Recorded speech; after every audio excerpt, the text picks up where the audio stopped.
Now the keyboard section is fairly simple and straightforward. So on the left here we have bend range for pitch bend. So I can crank this up all the way up to 36. So that's the range for pitch bend upwards.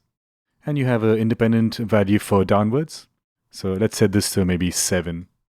So when I play a note right now, I can bend it upwards 12 semitones and downwards 7. So that's handy. Next we have a master tuning, which is set to 440 by default. We also have micro tuning options here. So we can check out some of these micro tuning presets, or you can even load in your own .tun or .scl files. Let's check out one of these.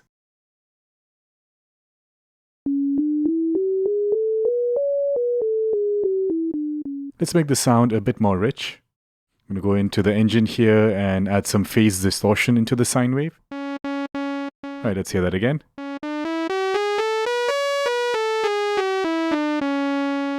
And if I was to play that same C major scale again.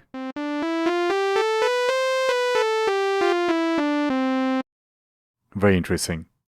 Overall polyphony here, by default it's set to 8 voices, but you can crank it up all the way to 32, or even make it monophonic or switch to legato mode. Couple of options for voice stealing, that is if you cross the polyphony, so let's say if I go above 8, how to deal with those voices, either reassign or rotate the voices. Hold, fairly straightforward, so if I play a note, I can click hold here, and even though I've let go of the note, that note stays on. Glide, so we can set the glide time here. And since glide is set to always, it occurs even if I play legato or if I play staccato. And what's cool is it also works in this polyphonic mode. Turning off always. You notice that the glide only occurs when notes are played together in a legato fashion. Alright, and then on the right here, we have scaling options for velocity, aftertouch, and keyboard. Now keep in mind, velocity by default on all presets will not do anything. So playing softer or louder on your keyboard is not going to make the sound softer or louder. You will have to assign velocity to a particular parameter.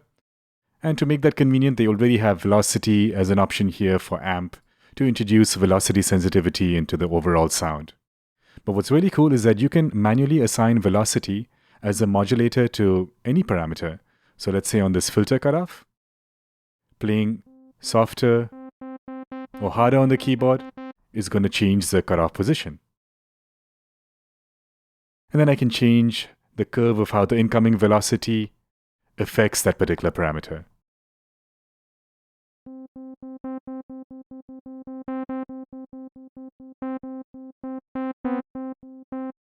Let's talk about the mod wheel. So again, mod wheel is not assigned to anything by default, but I can click over here and say, assign this to, let's say, the wavetable position. And now with the mod wheel, I'm controlling the wavetable position. Alright, so that is the keyboard section. In the next tutorial, we'll check out the macros.